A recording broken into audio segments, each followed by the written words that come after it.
Alright guys, welcome back to Strong Successful Male. So for today, going to read an email that was sent from a subscriber. This is from a guy. He has written to me before. He used to be in law enforcement and now he is a traveling nurse.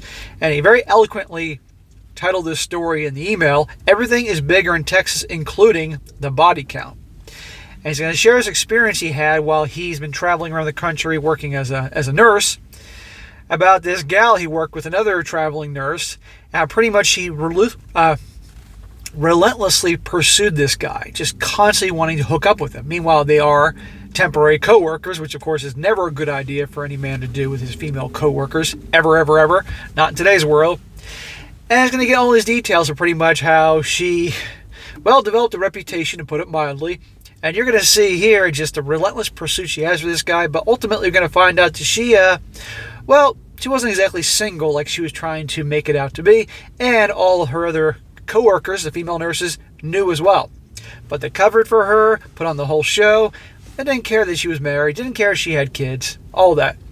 But I'm doing this story, guys, as an example of a lot of things, like once a cheater, always a cheater, the lengths that some of these gals will go to get what they want, how the other gals will cover things up for them and not care that the fact that they're married or have kids, things like that.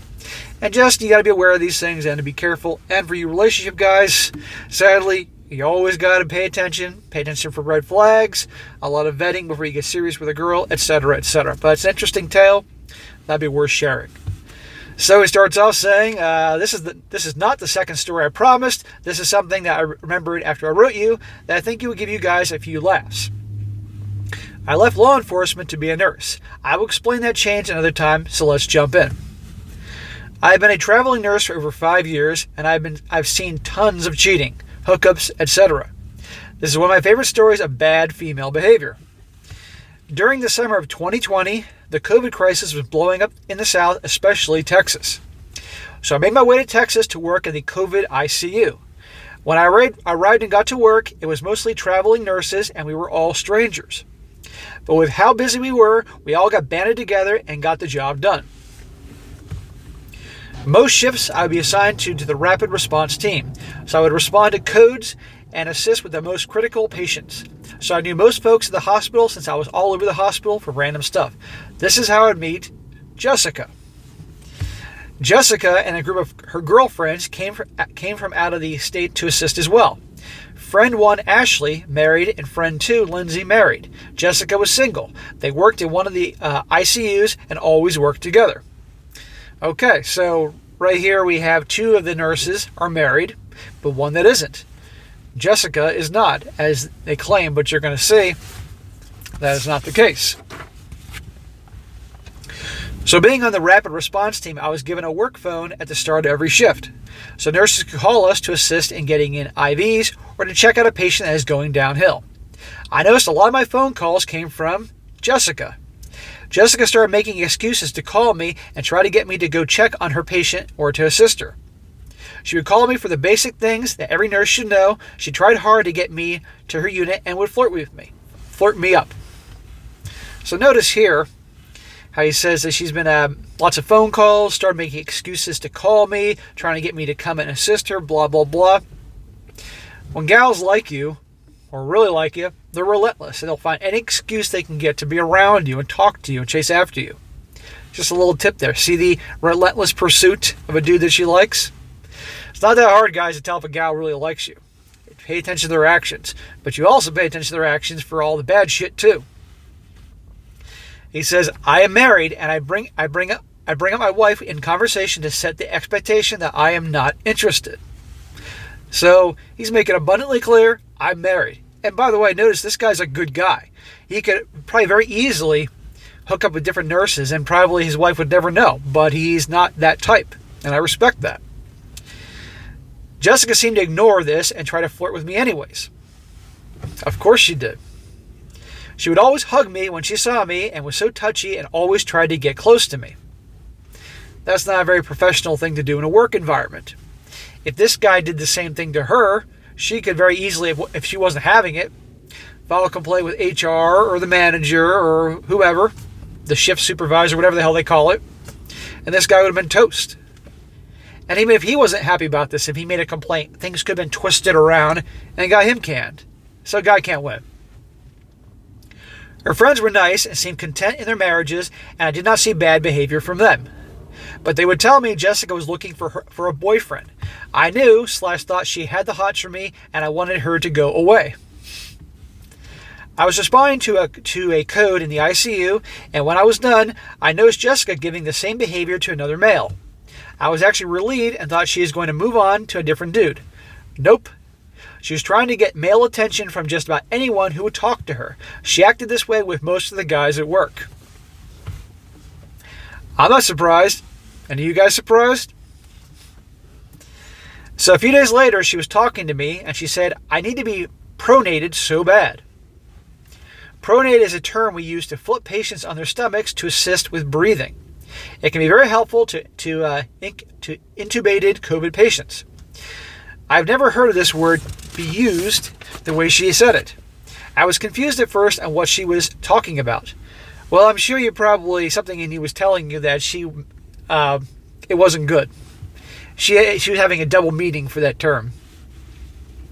She explained that she needs a man to pronate her, to place her face down and ass up. I got the message. She was pretty much throwing herself at me. I was flattered, yes, but also disgusted about how thirsty she was, and ignoring the fact that I am married. You know, reading this story reminds me of a personal story real quick. I'll get back to the story in a second. Years ago, for 6 years, I was training hard in martial arts. I was training in 2 martial arts. I was there at the school probably 4 days a week, and you had a whole mixture of people there. You had men and women in the classes. And these were the adult classes, so you had usually 18 and up. And there were a lot of people in their 20s, men and women, and 30s. And at the time when I started, I was 35. And after I'd been there for a year, I got to know everybody there. And I was friendly with the 20-somethings, the 30-somethings, 40-somethings, because I was right there in the middle of my 30s. And this girl started working there, and she was about 25 at the time. And people talked and quickly found out that she was married. She, I believe, was a nurse. Ha, ha, ha. Had 3 boys, young kids, like under 8 or 9 years old. About 8 years old. So I think her first kid was when she was 18. There's a sign. And long story short, she developed quite a reputation real quick. And I knew 3 of my buddies that were all like either finishing up college or like 22, 23, 24 years old. 3 of them that hooked up with her. Okay? And this is a small, there are a lot of people who went to the school, but still, it's not a huge community, so people talk. All right? And whenever I was around her, even before I knew this, there was something about her that just turned me off. Okay? I just couldn't quite place it, you know? She didn't behave in a way that she was coming on to me, but I had no interest in her whatsoever. In my opinion, I wouldn't touch her with a 100-meter pole, but to these young guys, you know, at best, she was a 7. And word got around, and at least 3 dudes I knew had hooked up with her. And these guys were in college, so they don't care. They just want to get some ass. And another one of my buddies who was older, who was more close to my age, told me one day, a bunch of people were out after work one night, and some martial arts friends, and she was there, of course. And afterwards, he was leaving, and she said, hey, I'll walk you to your truck. And my friend, a good guy, but a little naive, he was like, okay. And she walked him out to his pickup, and right then and there, she pretty much propositioned him. And he was like, no. And she's like, why? What's the big deal? We could do it in your truck. And he's like, well, first of all, I have a girlfriend. But number 2, you know, because of the school, he wasn't going to, you know, do that. But the point was, I knew a gal like this, and they're relentless. And she just wouldn't stop. And so that's what I'm picturing when I hear this story. But anyhow, I want to quick mention a little personal story there. I think we all have known in our lives one gal like that who didn't care and hit on every single dude, had quite the reputation. There could have been more than 3 dudes that she hooked up with, but I wasn't really into hearing the gossip and all that bullshit, because at that point I was in my mid-30s, you know. Some things I'd hear, but I didn't go looking for it. Anyhow, quick story. Is after that, I pretty much avoided her. She was a walking red flag. However, I can't avoid her completely when a patient codes on her floor and I have to go. So after a code was wrapping up and I was on my way out, Jessica ran me down to chat me up. We started to do small talk. A few minutes into the conversation, she told me that she had the most amazing weekend. Like a dumbass, I said, cool, what happened? She said, I got pronated by 3 guys. This sounds like the girl I knew. I was like, cool. I made an excuse and left. I have no idea why she said that, to try and say that she was no longer interested, or to say that I'm so easy, come and get me. That's what she was saying. I'm so easy, come and get me. You know, I said she was single. Well, we will find out something very interesting. After that, I never saw her again. So when I came back to work a few days after a massive rumor was spreading around the wildfire, we found out that Jessica was, wait for it, married. And the reason she was gone was because her husband found out about her pronating activity. Her two friends were still there, and I loved their response. Now listen to this. They pretty much said, yeah, we knew she was married, but she made us promise to pretend that she was single. So all those dudes, including this guy, all the dudes she was hooking up with, and the guy she was coming on to, including this guy who wasn't having it, they lied. What did I tell you about sticking together? In a way, it could be argued they're just as guilty for the cheating as this Jessica character was. Once she got caught, and we all knew she was married, the friends were more than happy to spill the beans. She was on a few dating sites and hooking up with tons of guys. All three girls shared a place, and they started to get really annoyed with all the guys she brought home, sometimes more than one in a single day. I strongly suspect that one of the friends told the husband. Probably. So she's a traveling nurse and all around there, and the husband's back home, and Lord knows what he thinks. You know? Meanwhile, she's using it as an opportunity to click her, I guess, Tinder or whatever the hell it is to the local area and get sausage left and right, and well, on to the next place.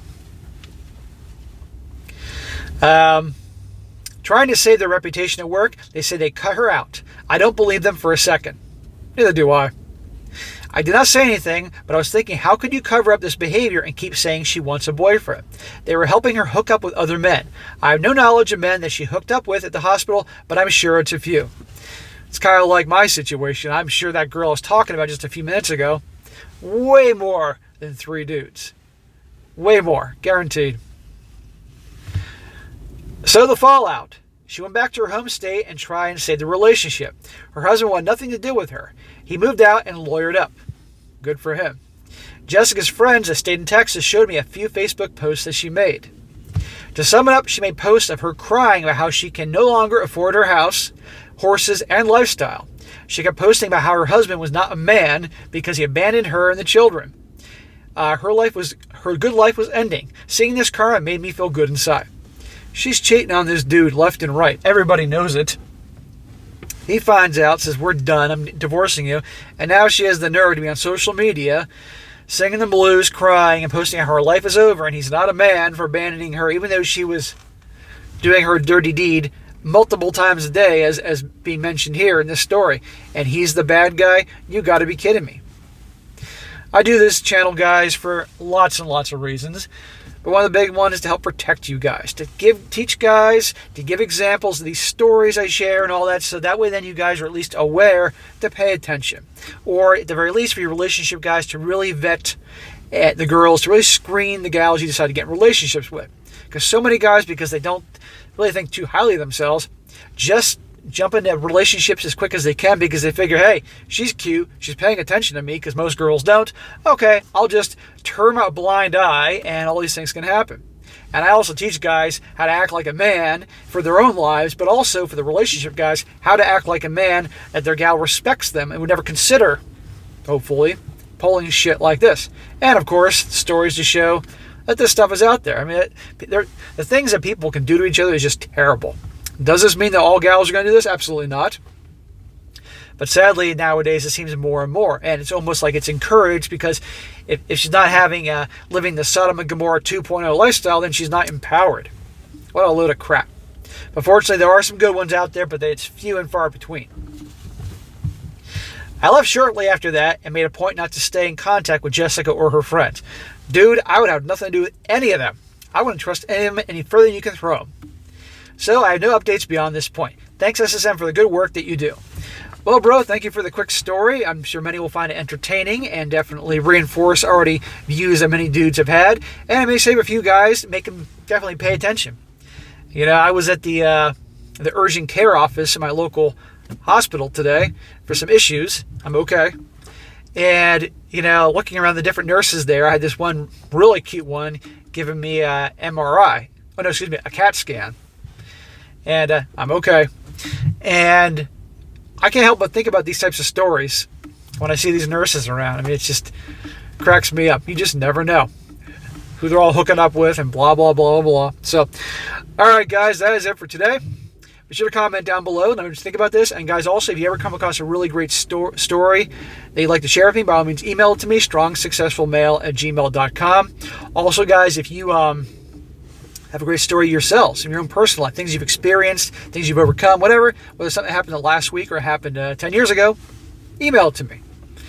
Make sure it's well written. I can read it very well, and I don't care if it's 10 pages long, 20 pages long. Well, 20 pages is too much. But I don't care if it's 10 pages long.